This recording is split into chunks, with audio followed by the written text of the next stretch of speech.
It's late afternoon Sunday in Australia. Where are you from? Drop a hashtag down below and tell me what country you're in or whereabouts.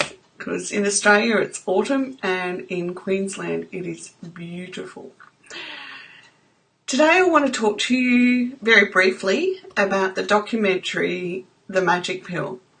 I hadn't even heard of it till yesterday, and then I thought last night just before going to bed, I'll just put it on for a bit while I finish up, and I ended up glued to the screen. And it has a very important message, and it actually follows through the lives of very different individuals. So it goes from a tribe of Aboriginal people who are learning to eat their own way again. It has a young girl who has severe autism and epilepsy, has a young boy who has autism, and the girl is non-verbal as well. Have a lady who has severe diabetes and it's just escalating, and another lady the same, and she's even more escalated than the first lady. And what they do is, not only does the documentary present very well the science behind it without getting bogged down, it also goes into how the public has been misled over the years, and also about a doctor, a scientist, who made one tweet and said to put her child, to a mother, to put her child on a low-carb, high-fat diet, and all the big companies or big, what do you call the government identities, all took this one scientist in South Africa to a panel review, saying that he was misinforming the public. And I'll leave you to watch it to see the outcome. It was pretty amazing. And I can guarantee that by the time you get to the end of that film, you're going to sit back and take a really good, long, hard look at what you eat. I mean, have you ever struggled with being overweight? Look, I've been on that journey for so long it's not funny.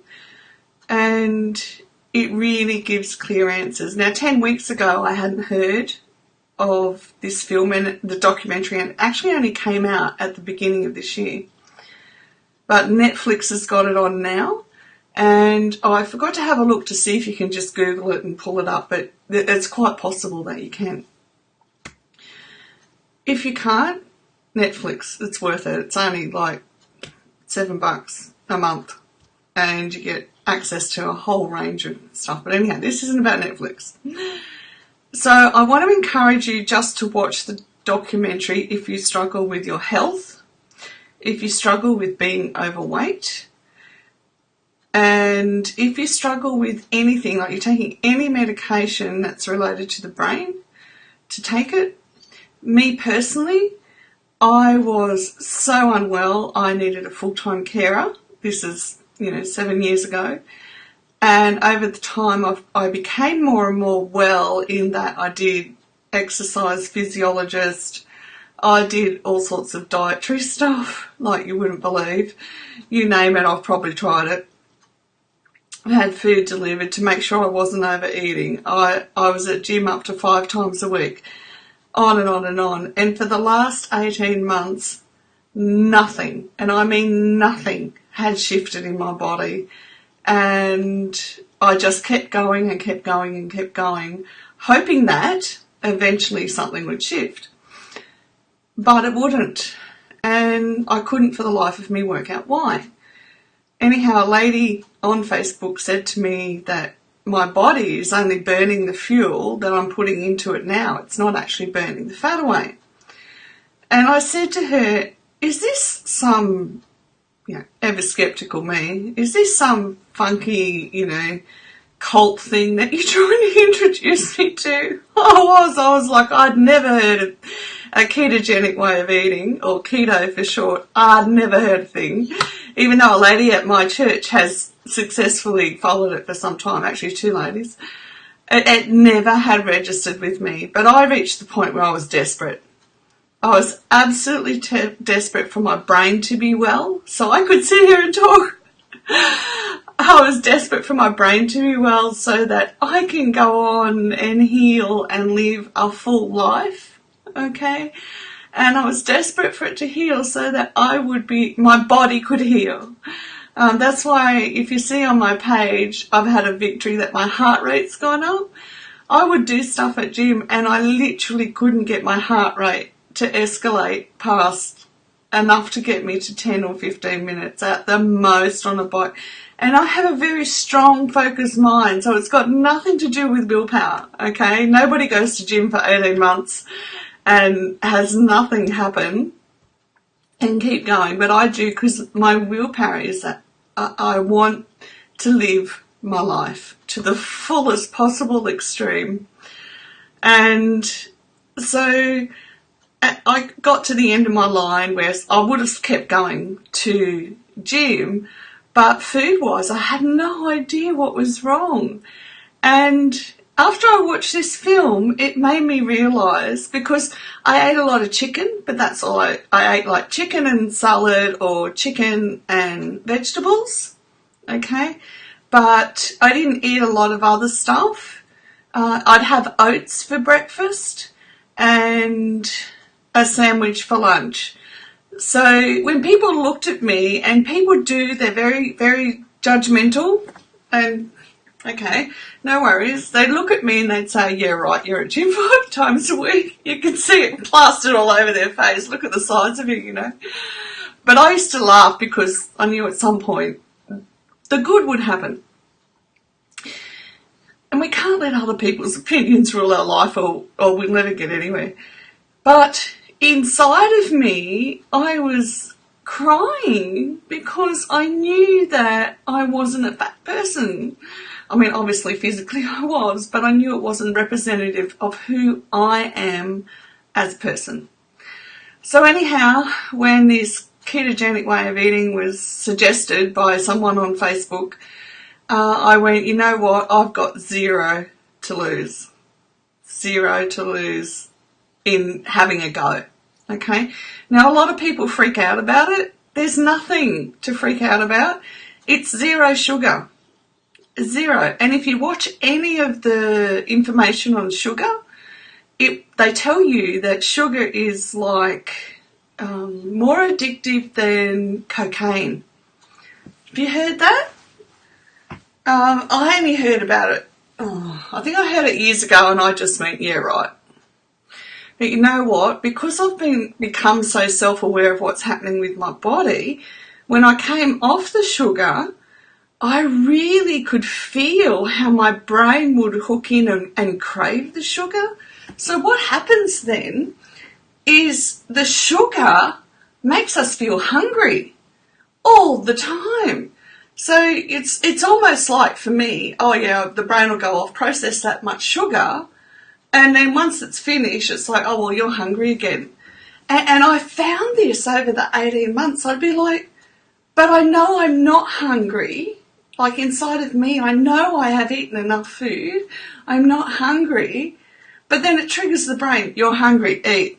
And I'm like, this is madness. So when I was coming off it, off the sugar, and look, don't let that freak you out, because there are a gazillion these days sugar replacements. Absolutely. And if you're in America, you've got even more than Australia.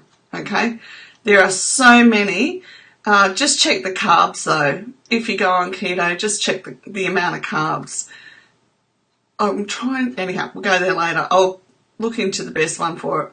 But what you will need to do if you go on keto is be prepared. So if you Google ketogenic recipe for anything that you want, so if you want to do keto bread, it's there. So the first week or so, I was so used to eating bread. It was unbelievable. It's like, oh, what do I want to eat? Oh, I'll just eat bread. But the thing is, it's got sugar in it, so you just go back for more. And it's so unconscious.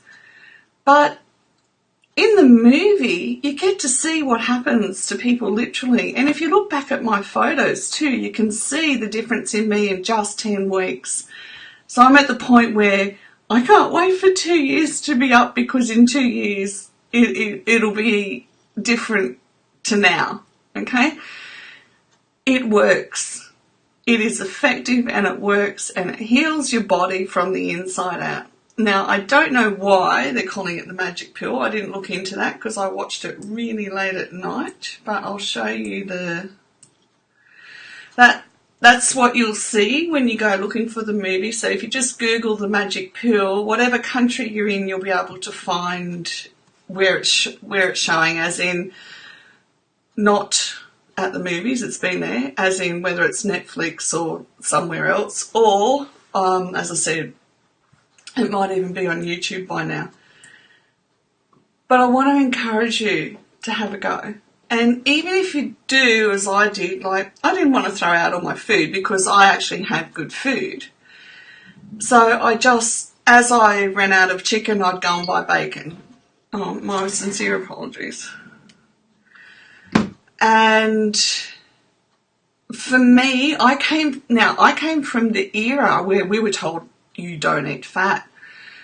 So I had to psychologically work myself into actually being okay with eating fat. And by fat, I mean cheese and cream and everything full fat, sorry. Now, before, when I wasn't eating keto, I had lactose intolerance. So if I ate too much cream, or I didn't really eat butter, cheese is the thing. I ate too much cheese, I'd end up on the toilet with a really, really severe, like mega severe pains in the stomach. Within 2 days of starting keto, 2 or 3 days, can't remember because there was so much that happened, I have zero lactose intolerance. And I could actually feel inside of me, in the solar plexus area down here, I could feel that my food was going down to my gut now and making me feel full. No lactose intolerance anymore. I eat cheese every single day and loads of it, okay? And the big revelation for me was my mum died of cancer. And she died of cancer over 20 years ago, and her sister died of cancer 10 years before that, or 9 years before that.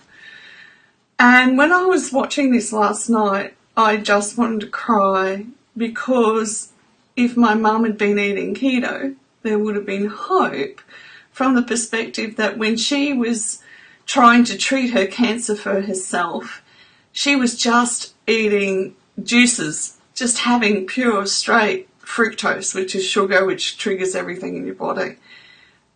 No fats whatsoever. Oh, that's right, one of the ladies in there has had really severe cancer as well, so check out her story. It was incredible. By eating keto, she didn't even get to the stage of having treatment. The doctors couldn't believe it.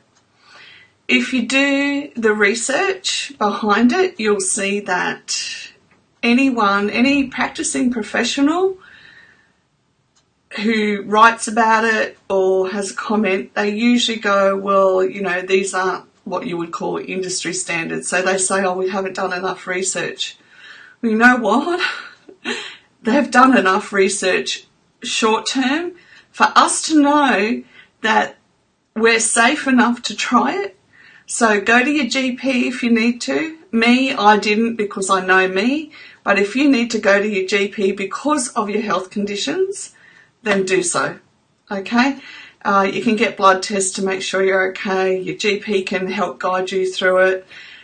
I've been told that some GPs don't agree with it, and that's okay, because they came from the same area that I did. And it's still out there where they say, oh, if you eat too many fats, you're going to be sick. It's bad for your body. Well, my body's healing. My brain's healing. My body's healing. So that's enough for me.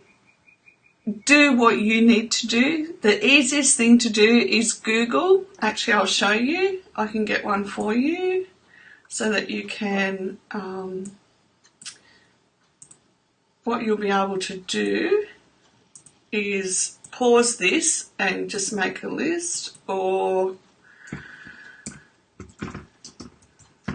if you want, I'll include it in the comments down below. after this. But all you need to start is a keto food pyramid, and usually there's one that, okay, so see this? It has all the basics on there, okay? Now also, so I'll put that one up down below when we're finished, and usually there's one with a list.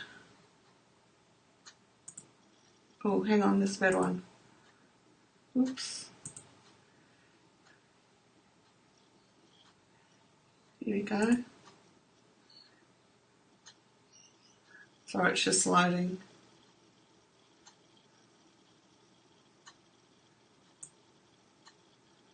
Now, what they will tell you to do, here we go.